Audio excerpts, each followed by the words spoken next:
ज्यावेळेला एखादा जनावर आपण भरवायला घेतो आणि गोठ्याची काळजी घेता घेता ज्यावेळेला ब्रिडिंगवरती आम्ही काम करायचं नियोजन लावतो त्यावेळेला मात्र आम्ही विचारपूर्वक ते सिमेंट भरवत असतो.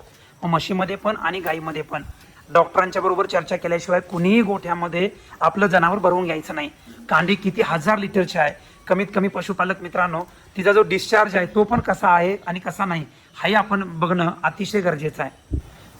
त्याचबरोबर अशा पद्धतीनं जर घाण असेल तर ही गाय अजिबात भरवायला चालत नाही, हे सुद्धा अतिशय महत्वाचं आहे. आता ही गाय माझ्यावरती आहे पण आता हिला औषध सोडून घ्यावं लागलं, कारण अशाही गोष्टी आपल्याला अतिशय महत्वाच्या आहेत. कारण ब्रिडिंगवरती काम करायचं असेल तर आपल्याला गर्भाशय चांगला असणं गरजेचं आहे. तर ह्या गोष्टी प्रामुख्यानं बघितल्या जातात.